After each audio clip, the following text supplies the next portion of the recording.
Hello and welcome to another Splatoon 2 video.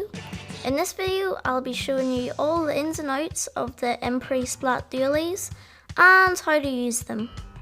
So as we see here, the Enperry Splat Dualies has very good range, low damage and incredible mobility. Now the range and damage are pretty good, but the damage is bumped up by the amount of shots that you're able to shoot at one time.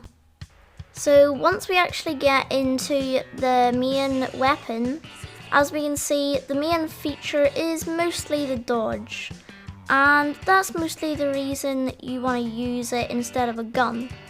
It's also very good for dodging around enemies, and it's very good for dodging in and out of super jumping, and it's a good way to stay alive in those situations. So the total amount of dodge rolls you can use with this weapon is 8, but they all come in 4 segments of 2.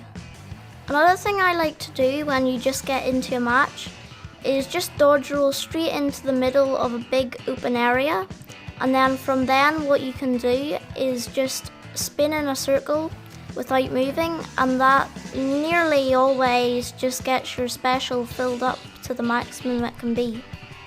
So the special this weapon comes with is the Inkjet, and a lot of people don't like this one, but with enough practice it's really good against big hordes of enemies, and it can get you out of a lot of little tricky situations. The Inkjet is also a very good defensive weapon, as it can clear a straight path for your team to directly take over the match and most likely maybe even win it for you. Another thing about the Inkjet, which is pretty cool, is you can stand on grates and you'll be able to stand there fine, and it's basically like a giant super weapon on your back instead of your normal gun for those valuable seconds you have it. So for the sub weapon, it's the curling bomb. Now this is also like the Inkjet, it is kind of hard to use and you really need to get a feel for it, but eventually it will work out, and to be honest, when you get the hang of it, it can actually be really good and really effective. It is good against a lot of enemies, and if you get the timing just right, you can kill enemies in like nearly one shot.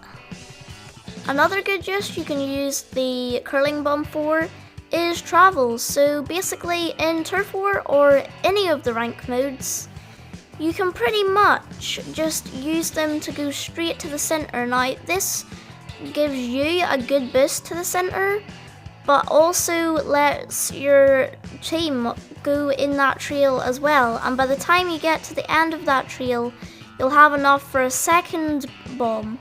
Now the good thing about this is you don't even need any ink saver or anything like that, ink recovery, because it just works every time, like without anything extra, and it's really good for getting past people and getting to certain locations.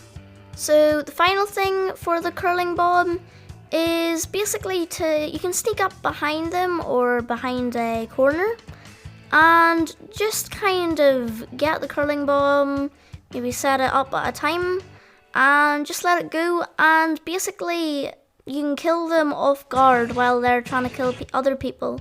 It's really good if you like sneaky approach. I would recommend though, if you are using this tactic, choose Ninja Squid, which I personally use. It's really good for this tactic, and in general it can be pretty helpful. So yeah, that's pretty much it for this video. I really hope you enjoyed, and I would really love to hear if you liked it and if it helped. And if you have anything you want to see in the future about this, then feel free to say it below and tell me if there's anything I could have added. That's pretty much it, so I hope you enjoyed, and goodbye!